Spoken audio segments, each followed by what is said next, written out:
Olá, eu sou Maria Irandi e este é um trabalho da disciplina de Contabilidade Governamental, ministrada pela professora Yane Corrêa.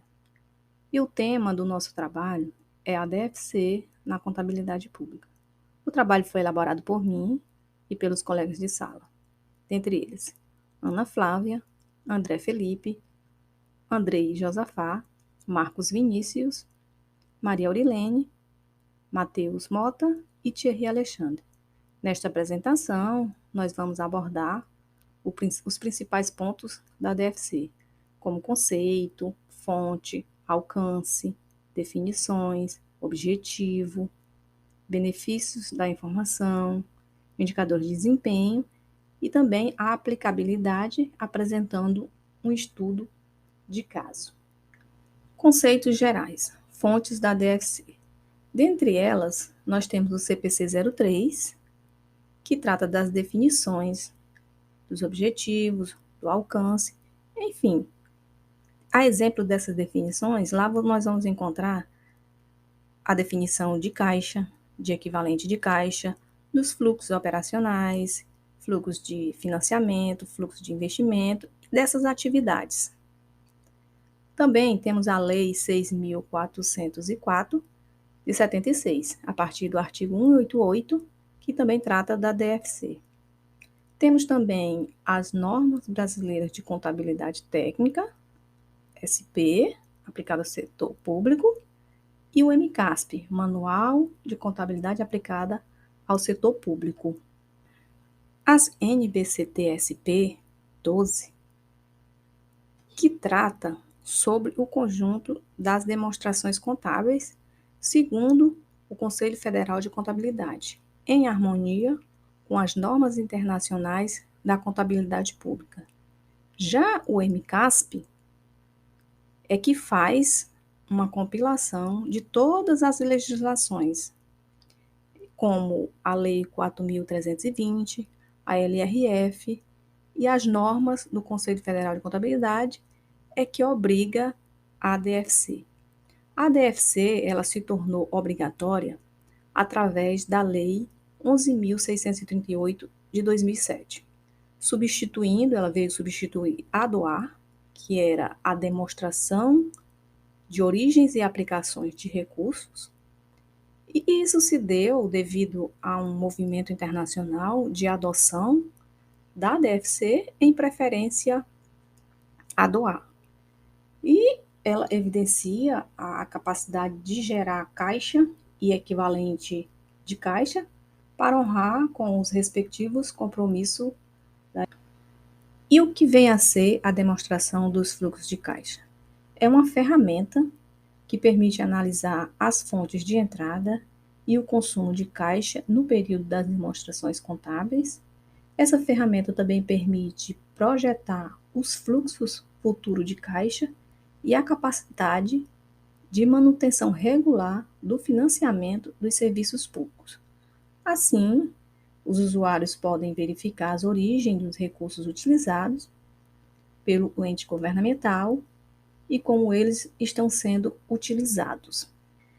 Enfim, é um importante instrumento de avaliação da gestão pública, pois permite inferir, em nível macro, quais foram as decisões de alocação de recursos na prestação de serviços públicos, em investimento e financiamento, além de permitir a verificação de como a administração influenciou na liquidez, que é a sua capacidade de pagamento, da entidade de formar e prevenir insolvências futuras. Agora, falando sobre a estrutura e a elaboração da DFC, a DFC ela identificará as fontes de geração dos fluxos de entrada de caixa, que são as entradas de dinheiro, né? Que são os recebimentos.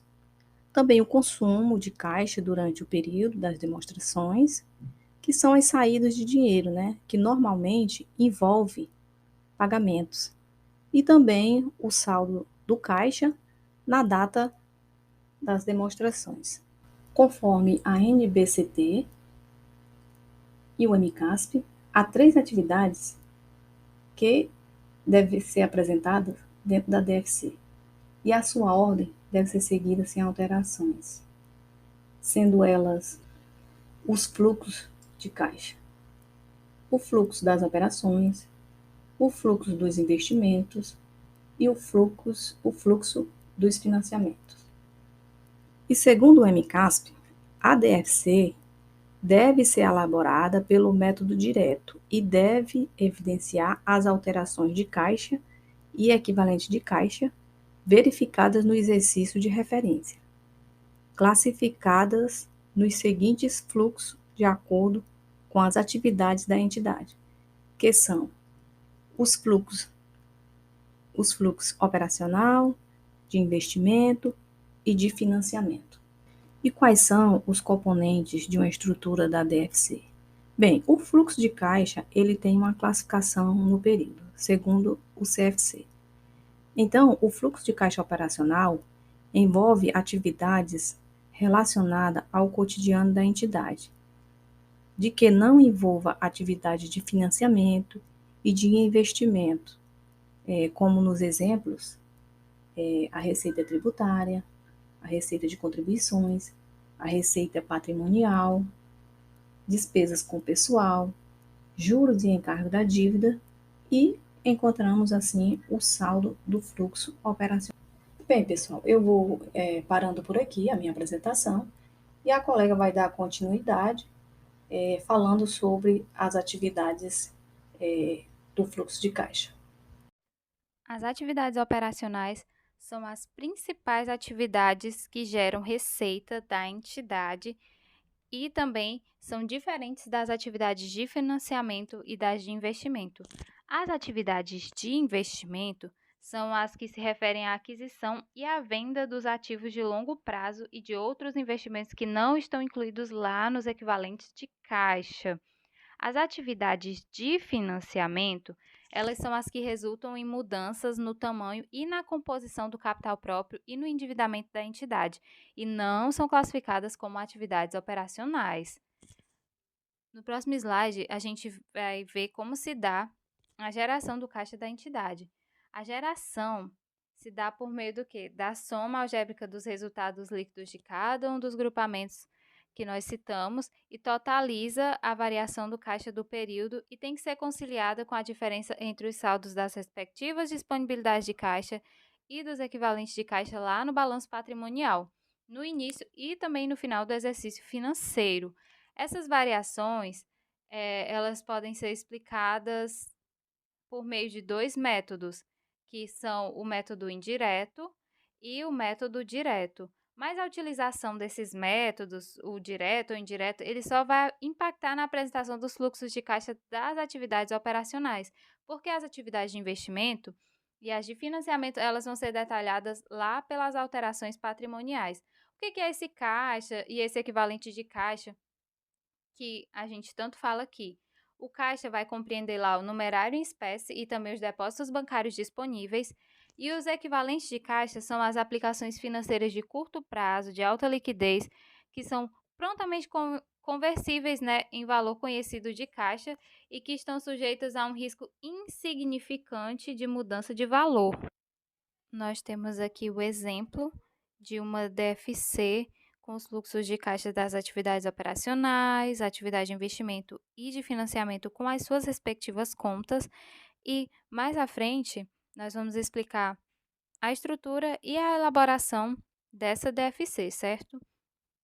O próximo slide, nós temos aqui uma esquematização das atividades da DFC, como já expliquei as operacionais de investimento e de financiamento, certo?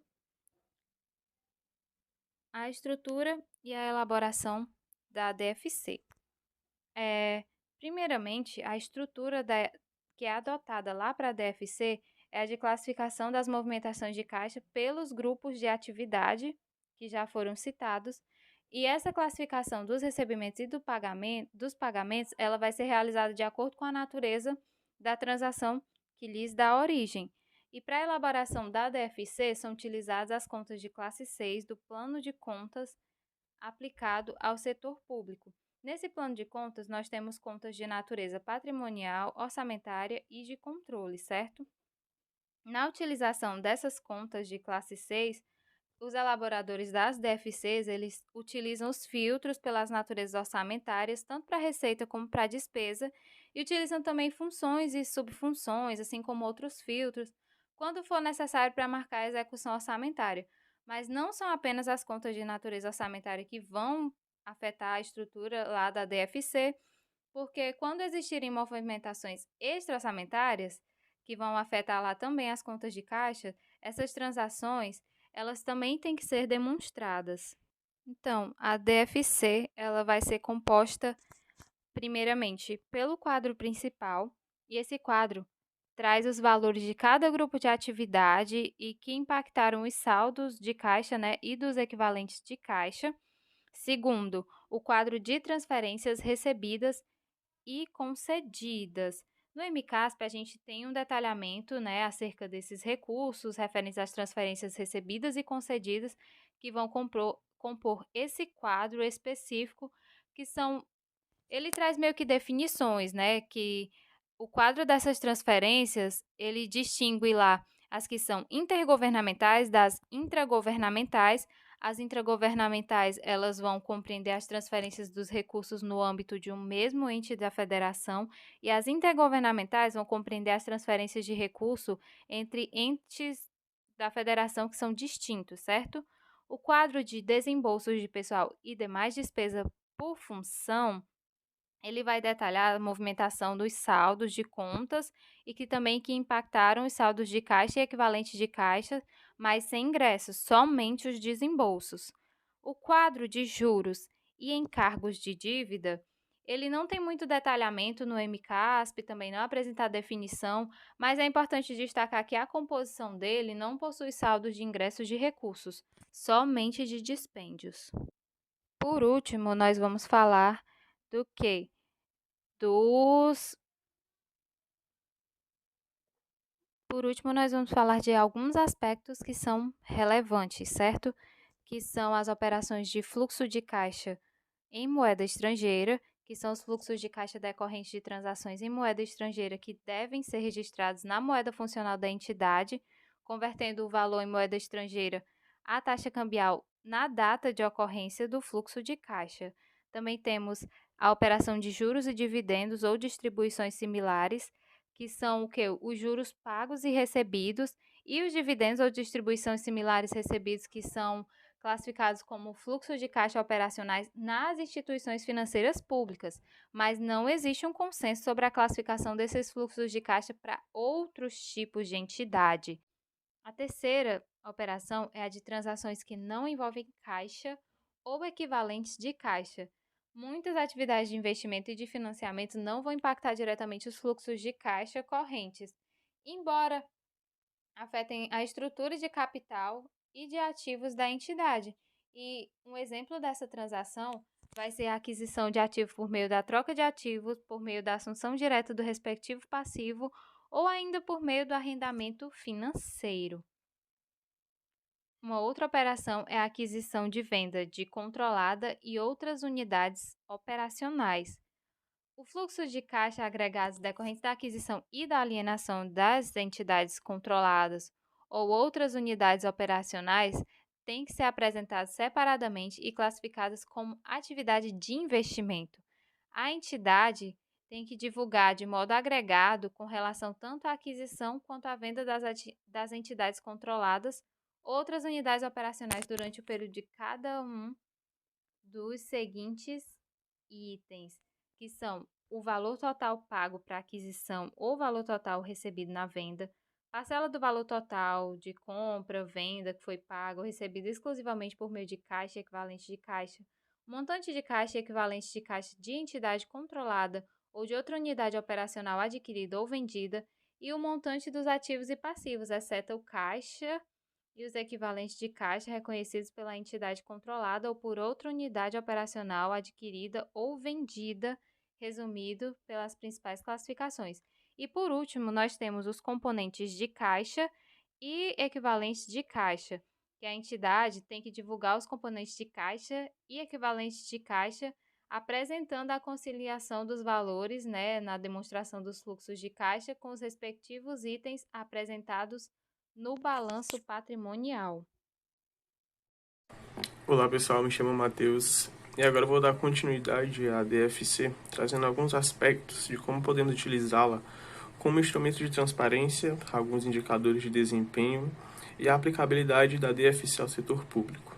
Bom, a DFC tem um aspecto fundamental para a contribuição da transparência da gestão pública, pois ela pode projetar futuros cenários do fluxo de caixa e simplificar algumas informações aos usuários, trazendo as movimentações financeiras, a capacidade de gerenciamento, e assim podemos encontrar toda a manutenção constante do financiamento dos recursos públicos.